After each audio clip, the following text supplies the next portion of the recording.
Welcome to everyone here at Washington Elementary School and those watching this forum in the comfort of their own homes. On November 8th, the polls will close and the ballot counting will begin.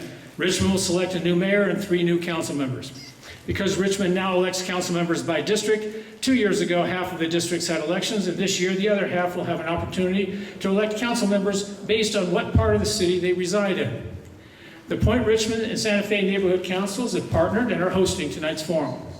Tonight we have the 4 candidates running for city, or the 2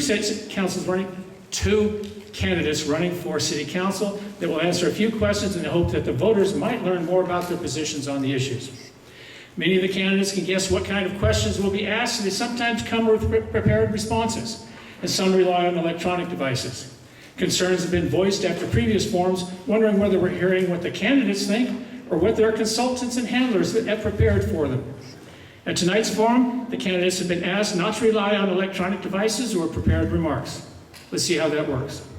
The format for tonight's forum will include a 2-minute opening statement, a series of 5 debate questions lasting a total of 5 minutes, 3 minutes worth of lightning round where only a yes or no response will be allowed, a second series of 4 debate questions, and followed by a 1-minute closing statement. The candidates are staring at a digital timer so they can see how much time they have left. There is also a series of green, yellow, and red lights to let them know their status. They will see a yellow light when they have 15 seconds remaining. The candidates have been forewarned that should they exceed their allotted time, they will be asked to allow us to move on. They will be allowed a few words to complete their sentence, but if they continue, they will be sternly told that their time has expired. All candidates have been asked to show each other and the public respect. No over-talking, no personal attacks, no vulgarities. They need to practice what it will be like once elected. Yeah, laughter, laughter. And now to their opening statements. The order has been pre-selected. We will start. This is with Andrew Butt. Hello? Is that it? Yes. Oh, am I ready?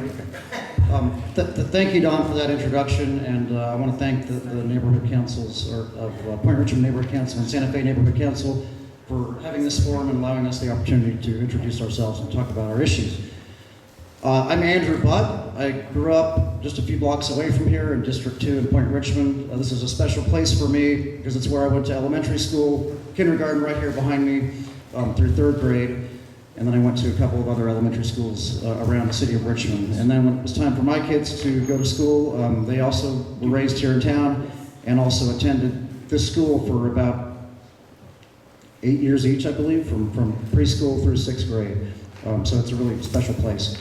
The reason I decided to run for city council is because primarily I care deeply about this community that I grew up in, that I'm raising my kids in, where I have a business and employ Richmond residents, and I have seen over the last few years that it's gone in a direction that I'm not at all happy with, and I know many of you have voiced similar concerns to me.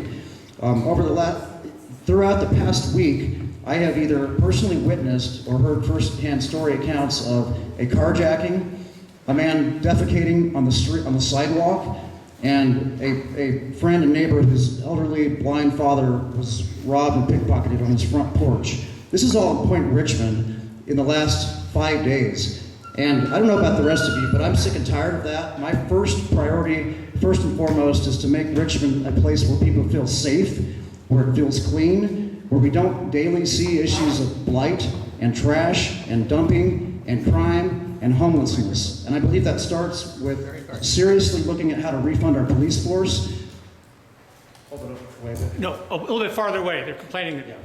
And that from there, we can start to deal with other important things like bringing businesses to town, reassessing the measure you tax, and really looking at how do we get people to invest in Richmond. So I'm all about investment in Richmond. I hope you will vote for me, and I look forward to participating tonight. Thank you. Thank you very much, Mr. Butt. And while we appreciate applause, 5 seconds here, 5 seconds there means we have to cut out one question. Mr. Zepeda. Good evening, everyone. My name is Cesar Zepeda, and I reside in Hilltop District. I was former president of the Hilltop District Neighborhood Council. I was also the founder of it several years ago. I grew up in Richmond. I've been here many years. I almost celebrating 20 years of purchasing my home. I bought it when I was 22 at Hilltop, and I've lived there ever since. And now I have 2 dogs with me. Some of my priorities: crime, housing, infrastructure. I think this is what everybody hears day in and day out. It's the same topics, but how do we get to it? That's the biggest question. And also understanding this district. This district is going to be one of the most diverse districts in all of Richmond. We have 2 of the richest neighborhoods of Richmond and 2 of the poorest neighborhoods of Richmond. How do we balance that out? We're also going to have the largest business district in all of Richmond, probably bringing in over 80% of the tax revenue, between Chevron, Amazon, and other big corporations in District 2.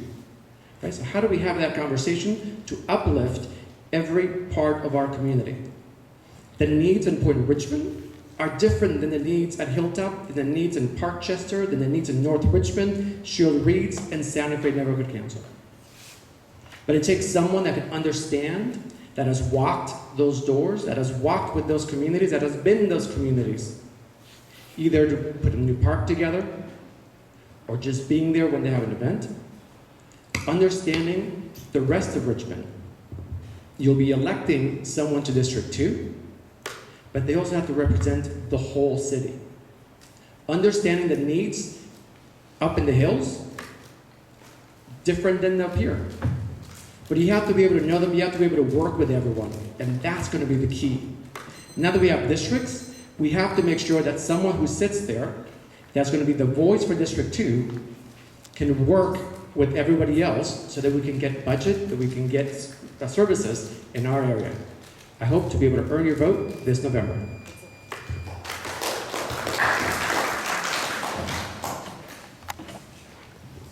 Thank you very much. And now we're going into some debate questions. As we mentioned before, Ms. Johnson is handing them the questions. This is the first time they've seen them.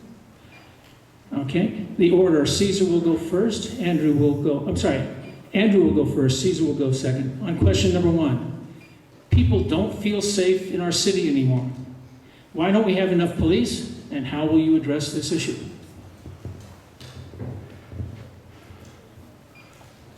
Thank you. So yeah, as I mentioned, this is really one of my highest priorities, and I know it's something that at least the people that I know that live in Richmond care deeply about. Many of them have a lot of personal stories. I can't see the time. I'm sorry, hold please, I'm having technical difficulties.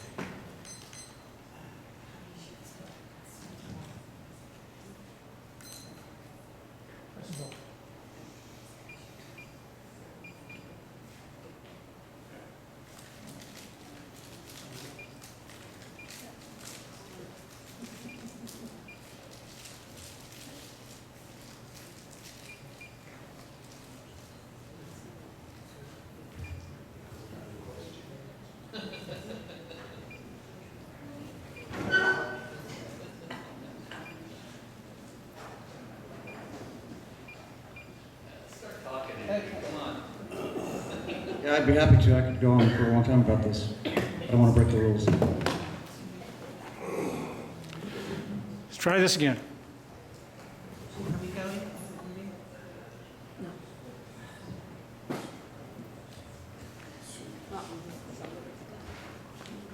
You're giving my opponent too much time to write down his thoughts. We both at the same time. Just press the start button. I did, and it shows. Start. Thank you. So yeah, as I was saying, this is a really big deal for me. I spoke to Chief French the other day. She and I know each other quite well. We sat on a nonprofit board together for a number of years.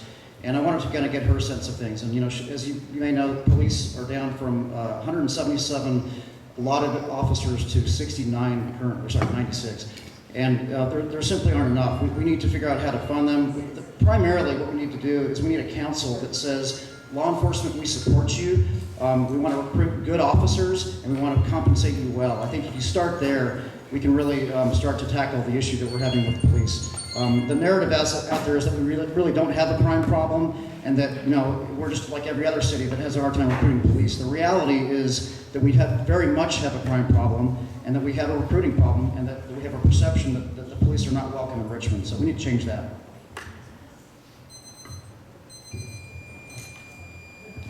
Thank you. Caesar? Oh, hang on, just make sure she's ready. Is that set to one? Now it is. Okay. Wait till he starts talking. All right. Ready? Yeah. All right. So we definitely have a staffing problem. We have there was budget cuts that were made, and that's everybody knows already.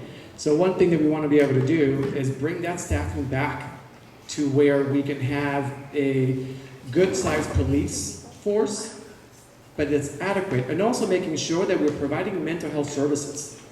We don't want to just staff to the extent just because we want to have it, but putting the services where they're needed. I would be working with Chief French to make sure, what is it that she needs? Community policing is important. What does the community need? Do we need 100 police officers, or do we need 90 and then 10 mental health providers? Working with the community for our needs, again, every single piece of the community is going to be different in their needs. Making sure that we understand that, where do we place these police officers, and what type of services do we need, so we fund that correctly. Thank you.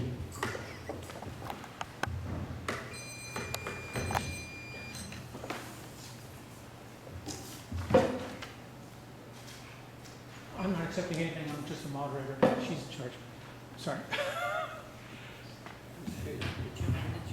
That's right. Okay, question number 2. Okay, this one will start with Caesar and then Andrew.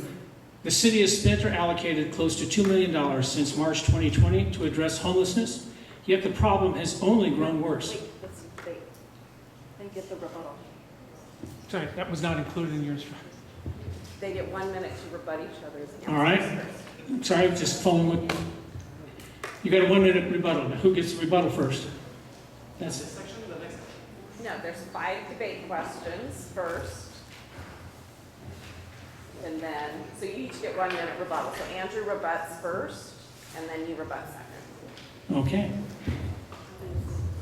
Just so I understand this, so we each get an opportunity to rebut each other based on each question, is that correct? Correct. And it's my turn to rebut? Differentiate however you want to Sure. differentiate yourself. So I guess my issue with, I generally don't have any major disagreement with what Caesar said. I too agree that mental health services are important. In fact, through this issue that I've recently experienced, I talked to a number of people, including the police chief, including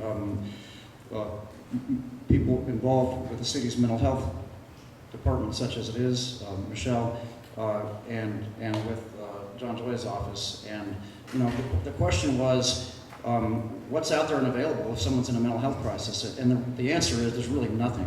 They're working on it is kind of the answer, and that's unacceptable to me, especially given that we've spent millions of dollars on it. I think you know, the county needs to step up. It sounds like there are some things that are going in that direction, but I think really we need to first and foremost address the issue of not having enough police and not having them being responsive to our needs. Once we do that, then we can start looking at how we step in and fix the mental health issue.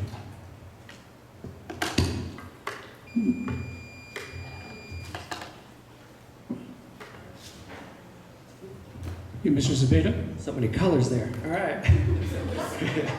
All right. Mental health is a problem everywhere. All right. And we cannot just solve one piece of the puzzle without understanding the other piece of the puzzle. We can't just put police officers there because guess what? Guess who also needs mental health services? Police officers. They require a whole different type of set of mental health services. I just happen to do health and benefits for a living. And that is the #1 request by cities and government agencies is mental health services for their police officers. Because they cannot go out there and police our community without their well-being. So they have to go together. They're not mutually exclusive. You have a good workforce. Now every once in a while we're going to get a bad apple. Let's work to fix that. But that should not be to the detriment of mental health services, both for them and for our community. Mental health services, there's a shortage. Let's pick that up. And I thank you both. Now we will go on to question number 2.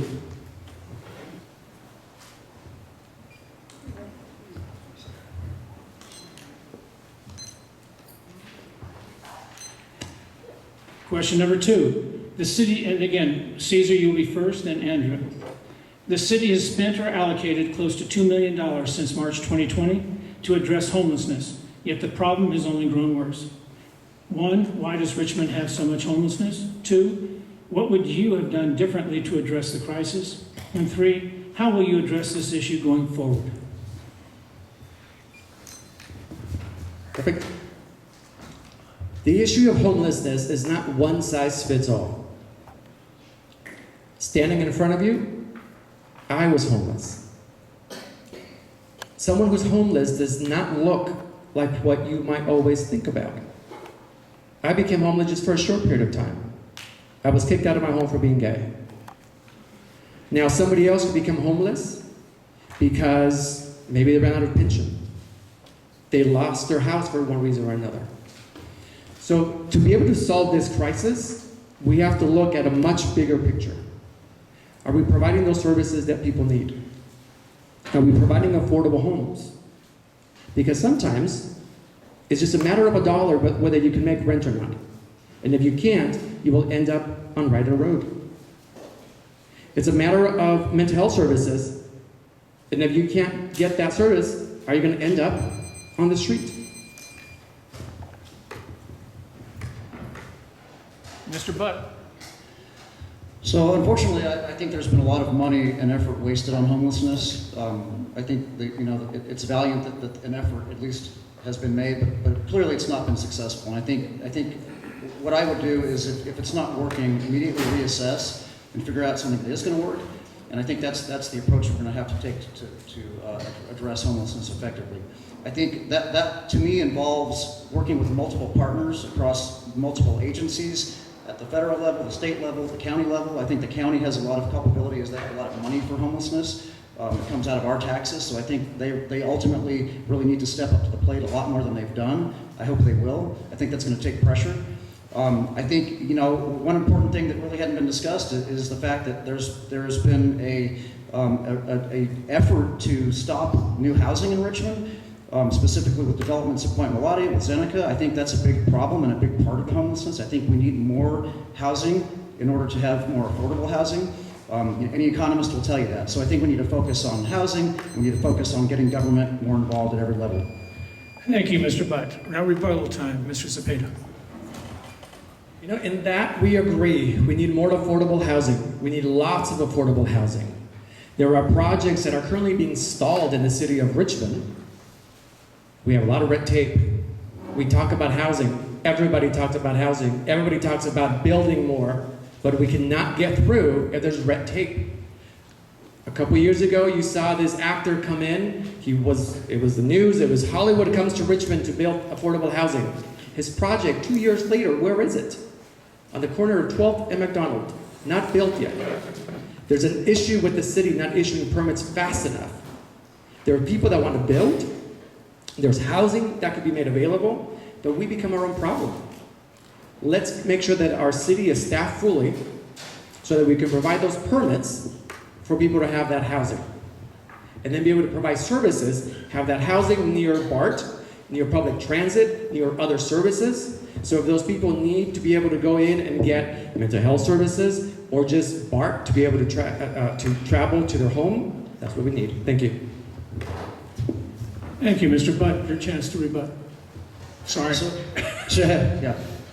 So I think, we do need to work on making the city government more conducive to approving projects. I think that's a small piece of it.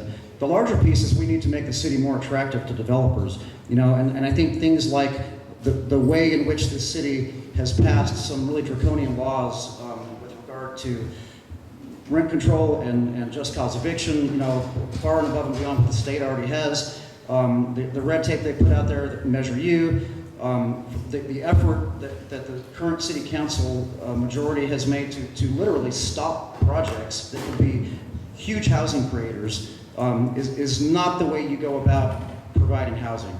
So I think we need to really think hard about how do we make the city of Richmond a place where developers want to come, they want to do good projects, and they feel like it's going to, the city's going to help facilitate that. And we're not doing that right now. We need to start doing that.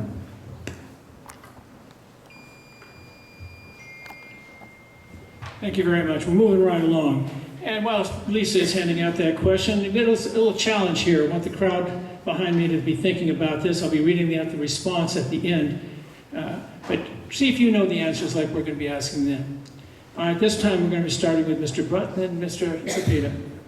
Okay, the state mandates regional housing needs allocation, RHNA, targets for affordable housing for all municipalities and counties. Do you know Richmond's target numbers? Are they being met? What and or who do you think is responsible for this? And how will you address this housing crisis? So, Mr. Butt. So, I'm not an expert in housing, and I don't have those numbers in my head, but I do know this. I know that Richmond has more affordable housing than any city in the Bay Area, I believe, by a long shot. And I think that Richmond has, for a long time, shouldered the burden of that, of low-income, specifically housing. And that, frankly, along with that comes a lot of problems that are really a big part of why Richmond is in the hole that it's in. We have a lot of extremely low-income residents, and I'm not talking about homelessness. I'm talking about Section 8 folks. I'm talking about public housing. All those places have a lot of issues that are quite burdensome to the city. And I think it's unfair that Richmond is one of the few cities that really has to, house folks in the lowest financial bracket, and also it has to devote resources to that. I think that needs to be shared more. Okay, Mr. Cepeda, thank you. So I don't remember the target number either, but I know that we're not meeting it. We're closer than our neighboring cities, but we're still not there yet. And the answer to not having enough housing is putting more housing, building more, right? Let's see my previous answer. We have to be able to build more. On McDonald Avenue, we're going to have a big project coming over to Hilltop. We have projects all over the city, especially in city-owned properties that are not being utilized. We have a lot of those all over the place. Why are those not being used? Let's use those for affordable housing. We can have full control over it. We can go out and put it out to bid. We can immediately start putting people inside of a home. So again, building, making sure that we make the city more attractive to people to come in. A while ago, I was talking to developers who didn't want to come into Richmond. They came in. We have to showcase our city. People think that we're just crime and more crime. We have a lot more opportunities than just that. Thank you. Mr. Butt, time for rebuttal. So I do think we need to build our way out of this. I think that's the main way that we get to a point where we're providing adequate numbers of housing. But again, I feel very strongly that we have to be really careful about the way that we do that. I think Richmond, as I mentioned before, is really overburdened with lower income housing. I think it's great that we do offer a relatively affordable to Bay Area standards city for people to live in. But we also shoulder the burden of doing so. We have a lower tax base. We have higher crime rates. We have all these things that really, that make a city that's already struggling really struggle more financially and struggle to keep up with that sort of thing. And that's goes from police services on down. So I think we need to bring in and entice developers who are going to bring in a mix of housing. We need housing for the lowest economic bracket, but we also need housing for the middle, what they call the missing middle. I think that's really important. Mr. Cepeda. We do need working family housing. Richmond was built on that. We built the warships. We created the middle income here. The middle income families, and then all of a sudden we don't have enough housing. I was door knocking the other day and somebody said, "Caesar, are you going to be able to build housing because my kid is about to age out and he needs to find somewhere to live in Richmond?" Right? We can't just say we have 100 families, we have 100 homes, and that's enough. Because for each one of those families, you might have 1 or 2 kids that are going to need a home somewhere. We got to think outside the box. We have to be able to attract more developers, be friendly to them to a way where we can attract them into Richmond. We got to be able to work with the community about what kind of development they want in their community. We build the middle income. We want to make sure that we keep those families here and provide housing for them. Thank you.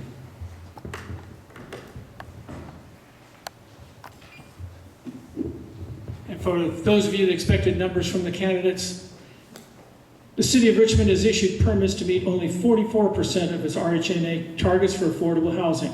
Overall, Richmond has only achieved 50% of its total RHNA targets versus 103% for Contra Costa County.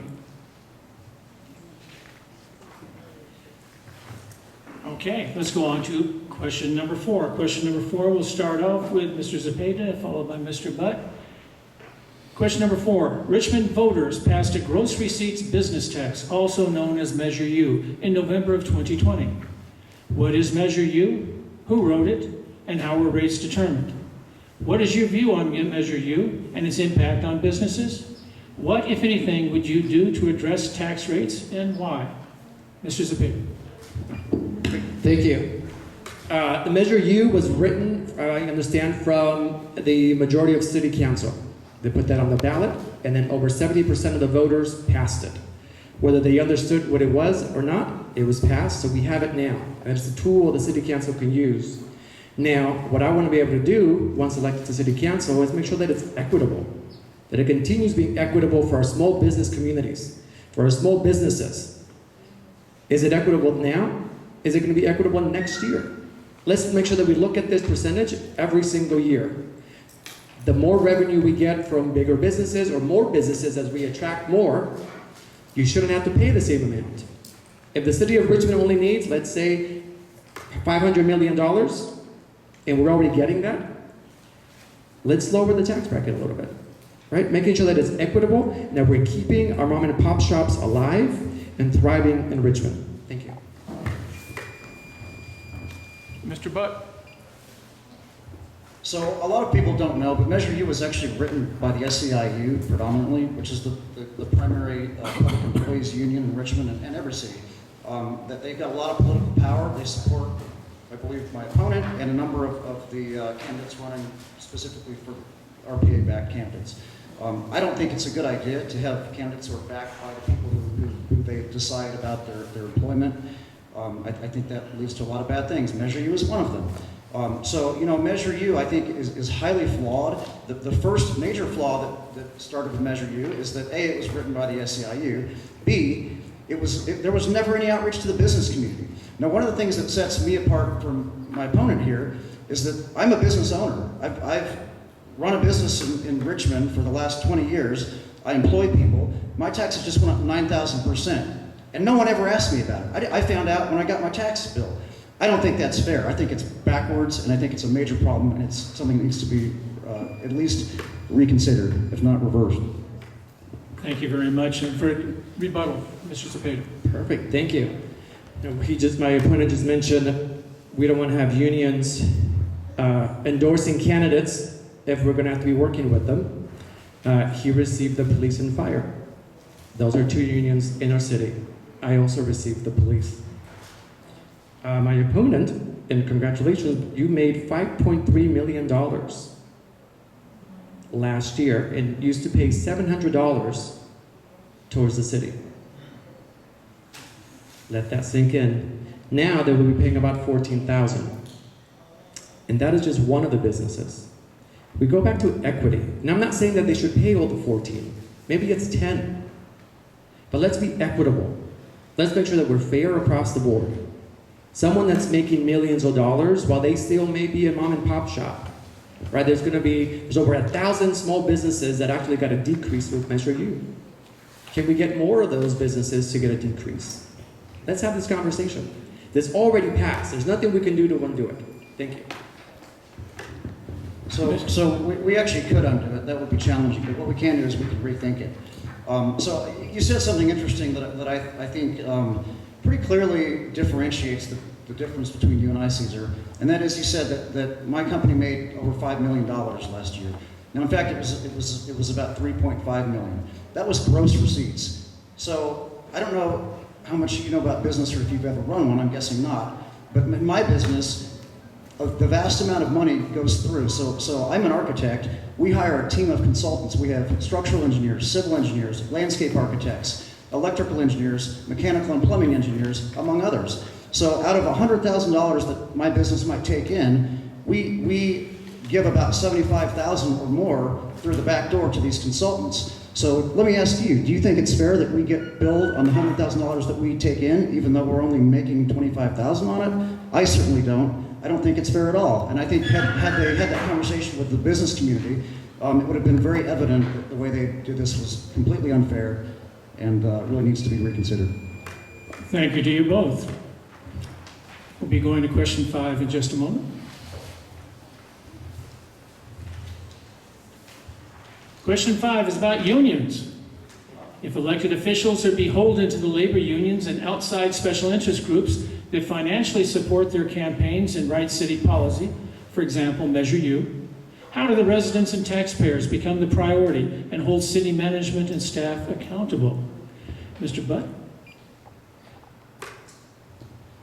Thank you, Don. So accountability is a big part of my platform. I really believe that if we can start holding people in the city accountable and hold the city itself accountable and by extension the council accountable, then we can start to get to the root of a lot of the issues we're having.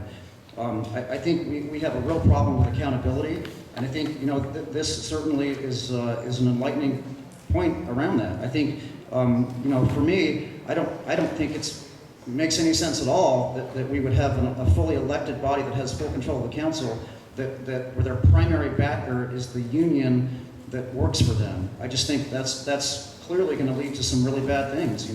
I don't care how good your moral compass is. If you're in office because the people that got you there, you owe favors to, I think that's going to take us to a really bad place, and I think that's where we're headed. I think that's where we've been going for the last few years. Mr. Zepeda. So I'm going to be working with everyone, whether they endorsed me or not, whether they supported me or not, whether you're a union or whether you're not. Now, I happen to have a couple of unions that have endorsed me. Some of them are trades. But regardless of who you are, I will hold you accountable. The same that I will hold myself accountable, and the same that I will hold the rest of the city council accountable.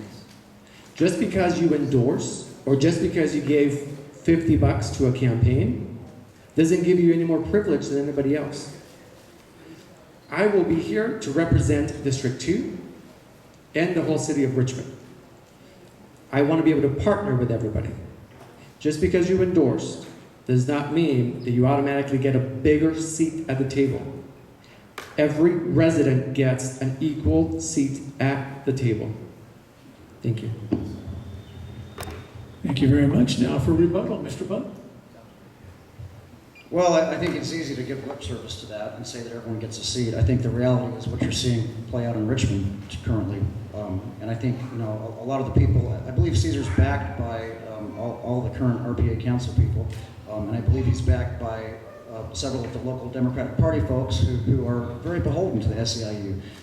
I think that you see things like Measure U, which is a very nicely wrapped gift to the labor unions, by the council that they got elected. So I think, it's one thing to sit up here and say, oh yeah, everyone's going to get a voice. We're all going to come to the table, and I'm not going to be beholden to the unions. But I'll tell you, folks, I've been around government long enough.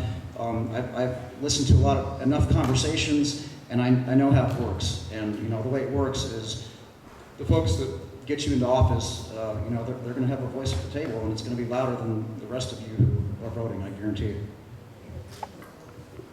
Mr. Zepeda, please. I am already an elected official. I'm the president of the West County Wastewater District. We service the northern part of Richmond, all of San Pablo, parts of Pinot, and unincorporated Contra Costa County. I already work with the unions. The unions then backed me, walked for me, and guess what? When it comes down to negotiating, I don't give them everything they want. Because it's not about just them, and it's not about just other things, it's about the agency. So we have to be able to negotiate. Sometimes the unions will get what they're looking for, sometimes not. So I've already walked this path I'm already making policy. I am already negotiating with the unions and making sure that it's the best for the agency. Because at the end of the day, we have to be able to run the city of Richmond with partnerships. The unions are one of them. Thank you. Thank you very much. That ends our first part of our debate, which was the debate questions. We are going to go into the lightning round. There is only one response available from each of you. It's either a yes or a no. No explanations, no questions. It's either yes or no. And because this is lightning, let's not spend a lot of time jumping up and down out of our chairs. Just for this little section, we'll just stay seated. Does that work okay? Okay, not good. Don't start until we get the copies. We got 3 minutes for the whole thing. Hold on. We good? We're good, so Okay. I started right after you finish your question, right?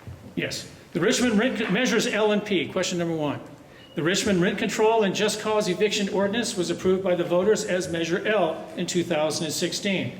Measure P is before the voters this November and would only allow landlords to raise rent by 60% of the Consumer Price Index, which is tied to the rate of inflation, or 3%, whichever is lower.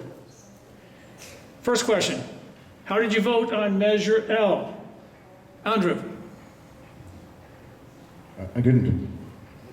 Sorry? Measure L? Measure L. Oh, sorry, I think you meant as a yeah. Yes or no? Sorry. I did not vote in favor of it. It was a no. Correct. Okay, Caesar. No. Okay. Question number 2 on that. How will you vote on Measure P? Okay, again, Andrew. No. Caesar. Yes. Okay. Question number 2. Your voice and sworn officers. Would you vote to fund 165 sworn officer positions to restore community policing? Let's start with Caesar. Yes. Andrew. Yes. All right. Question number 3. SEIU. This will be Andrew and then Caesar. Service Employees International Union, otherwise known as SEIU, is the bargaining unit for all city employees except sworn officers and firefighters. Do you believe the SEIU union has too much control over the current city council, city manager, and city's finances? Andrew. Yes. Caesar. I think it's a partnership. Yes, a yes or no? No. Okay, thank you very much. We whipped right through that. How much time we left on that? 1 minute 38. Wow, you can say yes and no several more times if you want. Or we can actually move on. Yes. We're going to go into the second half of the debate questions. Back to 1 minute. Back to 1 minute each. I didn't make the questions. No, I read what I was given. Okay. Hang on.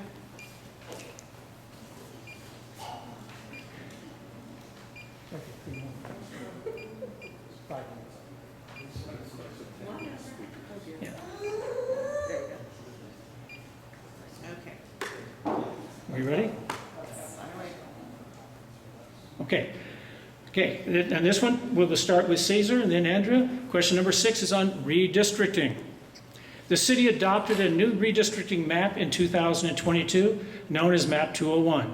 During the process, it was publicly revealed that the majority Richmond Progressive Alliance, the RPA, council members had requested the city's consultant to minimally adjust the map adopted in January 2020 to fit the new census data. Of note, this prior map was drawn and submitted by the RPA and its supporters. Both RPA-supported maps violate the Voting Rights Act because neither created a majority black voting district. In contrast, a broad coalition of neighborhood councils collaborated for months to develop a map, Map 102C, that complied with the Voting Rights Act and restored our business corridors and all but 2 neighborhood communities. Ultimately, the majority RPA council selected the map that preserved their council seats while choosing to ignore the voice of the community at large. And now the question part of it, 2-part question. Which map did you support and why? And do you support neighborhood councils? Start with Caesar. So I am a proponent of district elections. So I did support map 102C, which was the neighborhood council map. And then with that, I founded my neighborhood council, so I think the second question there self-answers itself. I was also part of the Richmond Neighborhood Coordinating Council. I believe in the neighborhood council structure. District 2 is very lucky to have a neighborhood council in every corner. We have the Hilltop District Neighborhood Council, we have Parkchester Neighborhood Council, the Shield Reeds Neighborhood Council, the North Richmond Neighborhood Council, Santa Fe Neighborhood Council, and the Point Richmond Neighborhood Council, and a sliver of the Marina Bay Neighborhood Council. So I believe in the neighborhood councils because that's a way to be able to promote and really hear the community. So yes, on neighborhood councils. Thank you very much, Mr. Zepeda. This is Mr. Butt. Thank you. So I too supported the 102C map, which is the one that the neighborhood councils endorsed and supported and lobbied for. I think it's really unfortunate that ultimately the decision was obviously up to the city council, and I think they frankly had their own agenda when they picked the other map. But more importantly, I think that this whole district map issue, I think it's a bit of a boondoggle. I think it's cost us a lot of time and money and complexity. I think a lot of people don't understand, the way these districts work. I think that no matter how it was carved up, I think Richmond is really, it's an incredibly diverse city, and we really don't have areas that are, I don't think that are predominantly one minority over another. So I think this whole notion of neighborhood of districting and district elections and district maps, which is again not only something that Caesar supported, but my understanding is he actually helped bring it to fruition, is not good for Richmond. And rebuttals.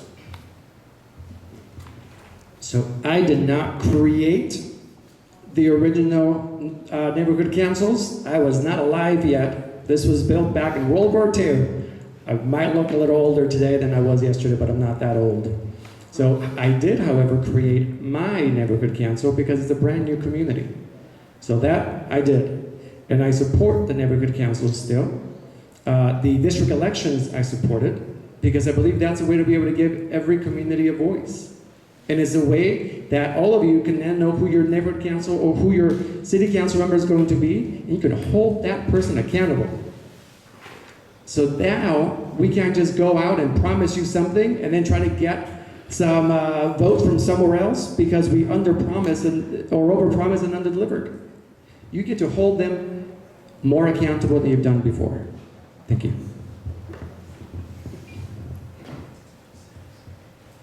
So to be clear, what I said was I think districts and district elections are a boondoggle. I'm a huge supporter of neighborhood councils, been involved in mine for a long time.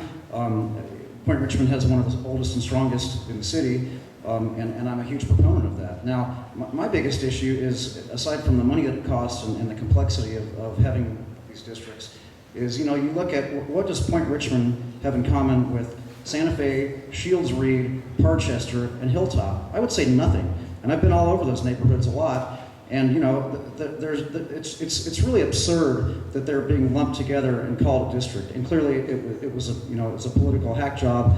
That it was the leftover area that those who are currently in power and who made that decision didn't feel they would do very well, as is indicated by the fact that you and I are both business-friendly candidates here. And also what I said is you certainly didn't create the neighborhood councils, but I know that you did advocate for and were a big part of creating the districts and district elections. Thank you very much. Oops, forgot to move the camera on that one. We're going to question 7. Question 7 will start off with Andrew and then Caesar. The City Council approved the local road safety plan in July, which included 4 priority areas for the city to address because they have the highest incidences of fatal or severe injury collisions. These 4 areas reside within our predominantly black and brown communities in the flatlands. The council had also set aside $750,000 in this year's budget to address street safety issues. The community was shocked when 3 council members from District 5 and 6 proposed that this money be prioritized to address concerns in their RPA-friendly districts, all east of I-80 and higher socioeconomic communities. Some in the community felt this was an attempt to redline our public safety. When this inequity was called out, they defended their actions by saying their communities were the only ones who had expressed concerns. The reality is, our flatland communities have been expressing concerns, submitted petitions, and pleading for help for years. How would you address our city's street safety issues and ensure equity and fairness in the process? And we will start with Andrew.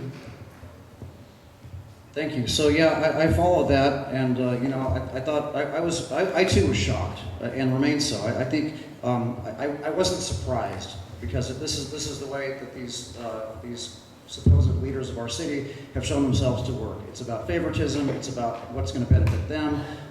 It's all about politics, and I think that's a really backwards and boneheaded way to approach this. I think what I would have done, and what should have been done, is an equitable approach that looks at the problems, looks at the issues, and I think, frankly, this should be applied across the board to all of our many issues.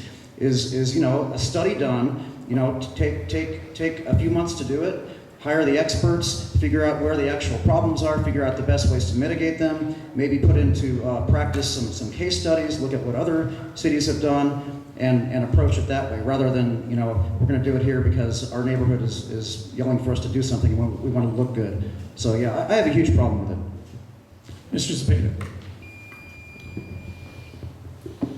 So equity is what we need to make sure we do first, right? Looking at the whole city, what does the city need? As a council member in District 2, I want to make sure that I, again, represent the whole city. So looking at my other city council members, what is the need of the city? And making sure we provide it in an equitable way. From there, making sure that we're listening to the people of District 2. Again, the needs of the people in District 2 are going to be different than the needs of Hilltop. Yesterday, somebody said, our issues here are lights. There's a bunch of light posts that are missing. The other day, somebody said there was a sign that was torn, a street sign. Up by Hilltop on Atlas Road, it's potholes because of Amazon. So the needs are different. So making sure that we talk to everybody, bring everybody to the table, making sure that the city is going out there and doing surveys to see what everybody needs, and then be able to disperse that money equitably across the board. Thank you. Thank you very much. Rebuttal, Mr. Butt. So I certainly believe fundamentally in equitable distribution of funding through the city, but I think the reality is, there are areas of the city that are more run down, that are poorer, that have greater needs than others. We're fortunate here in Point Richmond, part of District 2, to have the benefit of entities like the Gateway Foundation, which I serve on with these wonderful people here, that because of a lot of caring and wherewithal financially, with a project many years ago, there's money to be put into the community to specifically to benefit the community. So there are a lot of areas in District 2 in particular, when you think about Parchester, Shields, Reed, Santa Fe, that don't have those assets and that don't have those folks that can improve the community. So I think, I don't know that the money should be evenly distributed, but I do think we really need to be smart about it. I think we need to take a common sense approach to looking what the problems are and to solving them. And I think we need to put politics aside in doing so. Mr. Zepeda. As we bring in more developers and more projects go up, right, we always get a community benefit.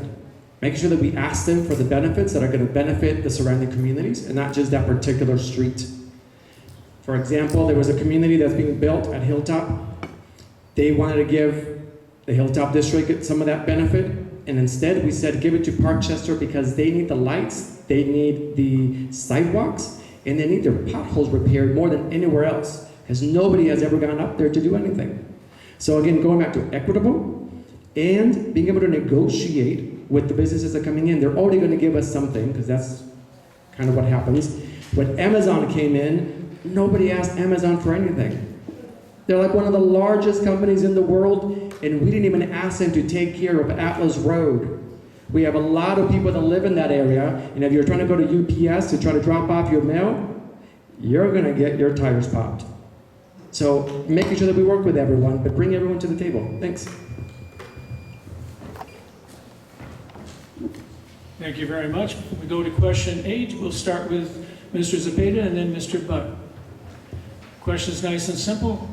It's on sideshows. What do you propose is the best way to address sideshows, and why?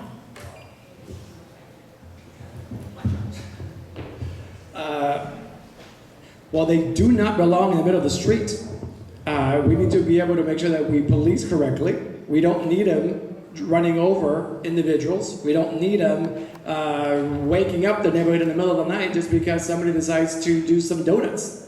We need to make sure that we move them away from Richmond. We need to make sure that we provide safety in our community. And we have to make sure that the streets, that we are doing something to the streets. We have one that's very large in Hilltop, for example, and there's donuts all over it. There's some in this area as well. So everywhere that we go, making sure, are the streets wide enough for people to do those sideshows? Do we have the correct police staffing to make sure that they're in the places that we know people are going to gather? Do we have the detectives to make sure that they can be on Facebook looking at where the next sideshow is going to be? They don't belong in the middle of our streets. We've got to be able to move them away from Richmond. Thank you, Mr. Budd. So I'm not sure, I'm hearing Caesar say a couple of different things. One, that they don't belong in the middle of the streets. Two, that they have to be moved away from Richmond, but also that they, I think he said that we need a place for them. I know I've heard him say before that he ascribes to the thought that our current mayoral candidate, Martinez, has been pushing, that we have some sort of a place for people to go and do sideshows in Richmond. I fundamentally oppose that. I think we need to crack down on these. I think when you show that we're serious about cracking down on this kind of thing and will not tolerate it, that it'll stop.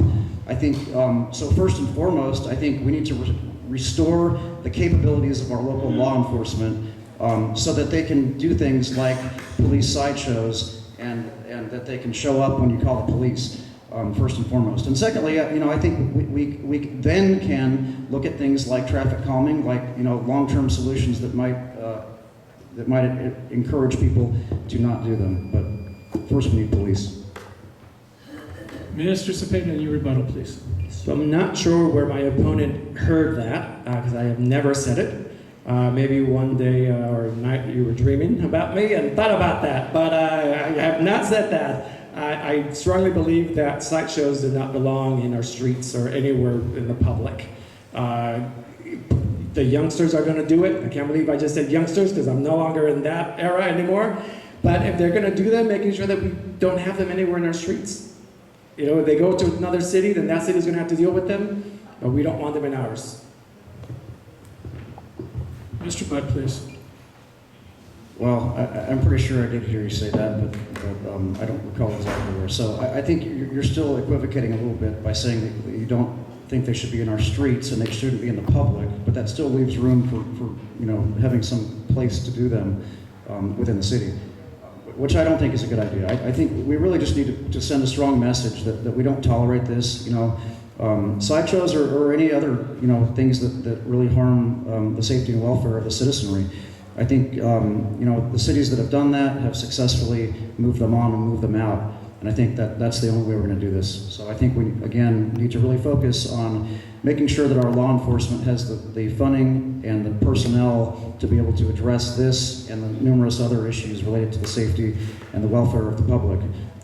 Sideshows are one of them, but they're one of many issues. Thank you very much. We go on to our last question in the debate phase of our debate. Question number 9, we'll start with Mr. Butt and go to Mr. Cepeda. Clean streets. Did you know that clean streets, be it street sweeping or illegal dumping, is the #1 issue across the nation? What are you going to do about it? I did not know that was the #1 issue across the nation, but it doesn't surprise me. I think it's certainly the #1 issue in Richmond, and it's certainly one of my top issues. Honestly, this is one of the things that really compelled me to decide that I needed to run, because I'm just absolutely fed up. As mentioned before, it's so bad that anywhere you go in any direction, and some of the worst is in District 2 here. I don't know how many of you drive down the Parkway, but the situation on Hensley and the Richmond Parkway is really, it's as bad as anywhere you'd see anywhere in the world. And I feel that it's inhumane and it's not okay as a society to allow people to live in those types of situations. We need to be helping them. We're pouring money at it. The situation's getting worse. It's a major problem that we need to address, and it starts with hiring police and blight abatement. Mr. Zepeda. Showtime. Street sweeping, we need them everywhere. I hear that at every corner of our city. You've also seen me out there collecting trash because I'm a strong believer in having clean streets. We also want to be able to communicate to those people that are doing these big box illegal dumping everywhere. Communicate with them, where are you going to go dump this? We have free trash collection. And in the back, there's a table with information, and I have on there the phone number. You can call that phone number, and you can get 2 free trash pickups, bulk trash pickups from your house. Making sure people know this. And then, making sure that we have free dumping available to everyone at any time, because that's going to be more cost effective. Right now, we're spending a lot of money going in to pick up that trash, and we're still throwing it out. Why not let people just bring it into the dump? It's probably going to cost us less and keep our streets cleaner. Rebuttal, Mr. Buck. So I actually think that the problem in Richmond is really something entirely different, Caesar. I think it's very related to the issue with sideshows, and that is that the vast majority of people who are dumping in Richmond, they're not Richmond residents, just like the vast majority of people who are coming and doing sideshows are not Richmond residents. These are people that are coming because Richmond is known as a place where you can come, you can get away with it, no one's going to do anything, you can do whatever the hell you want, and you can come back and do it again, and there's never going to be consequences. So I think we really need to make sure that the message is that's not the case. There will be consequences. There will be repercussions. You can't come to Richmond and dump your crap. You can't come to Richmond and do sideshows and put our citizenry in danger. And I think when we get that message out there, it'll be heard. And you don't have to look far to see how they did that effectively. If you look at the city of San Pablo, they really cracked down. They put cameras throughout the city. It's hugely turned around that city and made it a lot safer place. And we can do the same in Richmond. Thank you. The last rebuttal of the evening, Mr. Zepeda. We can't prevent what people from outside of Richmond do.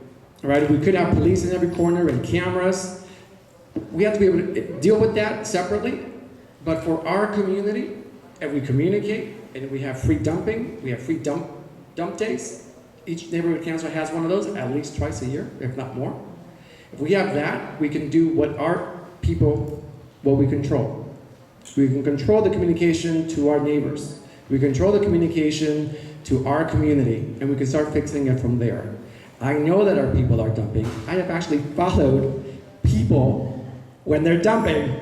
I'm a huge proponent of not throwing your trash out your window, because I will follow you, and I will let you know that you did it, in case you forgot. It starts with us. Let's keep our communities clean. Let's make sure that we're out there for each other, and then also working for people coming outside, letting them know it's not okay to dump in Richmond. And maybe it is more police in corners somewhere else. Thank you. Thank you very much. In a perfect world, everybody would remember every single word that you said tonight. They'll be thinking about it, talking about it all night. Won't be able to get any work done tomorrow. But in the world we live in, they're most likely going to remember your 1-minute closing statement here tonight. So we're going to start off with Mr. Zepeda. You've got 1 minute as a closing statement. Why should we all vote for you? Oh, I can't vote for you. Why should they all vote for you? Well, you can if you move by tomorrow. I think it's October 5th. It's the day that you can last register to vote. So hurry up and move over. So why vote for me? I am a community candidate. I've been here for a long time. I have ran before. I'm already an elected official. I've done policy. I have been in every single community. If you see some of my signs, they might also be on 23rd Street. They may be in other parts of Richmond, because I try to bring the community together. We have 6 districts, but we have 1 Richmond. And remember that we need someone that can bring people to the table, someone that's going to be able to be there for you. Someone's going to go out to the hills of Point Richmond, all the way to the hills of Hilltop, and everywhere in between.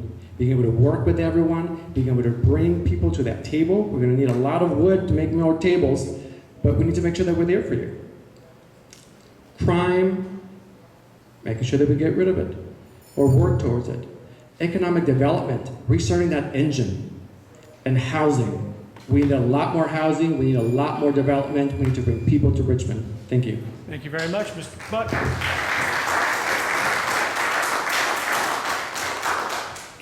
So I too have been here a while, and I've done my share of community service. I've born and raised here, lived most of my 48 years here. I did 8 years on the Planning Commission. I did 3 years on the Design Review Board. My wife is a PTA board member here. We were involved with PRAM. Just about every nonprofit in Richmond I've either been a part of, been on the board, or been in a couple of cases president of the board. So my roots are deep, and those of you who know me know that I care deeply. Sometimes my passion maybe boil over, you know, and I'll say things that perhaps are out of passion, but it's because I truly have a deep passion for Richmond. What you're going to get out of me is you're going to get someone who thinks deeply, who's going to bring a real common sense approach, who is going to bring, you know, the years of experience that I have, the experience raising a family here, growing up here, going to public school here, and being a part of the business community for a long time. I was the president of the Point Richmond Business Association for many years, and you know, I'm going to bring that passion to Richmond, and I hope I can get your vote, because I'm going to fight for you, and I'm going to fight for the city.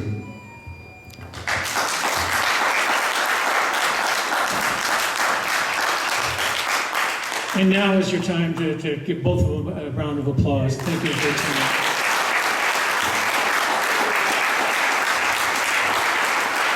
We thank the candidates for coming tonight. We thank about 75 of you. I have to get a little head count. That's an awful good presentation here. But this concludes the District 2 City Council candidate forum for the Point Richmond Santa Fe Neighborhood Councils meeting. Thank you for all attending. And about 7:15, we are supposed to start the mayoral candidate forum. Thank you again.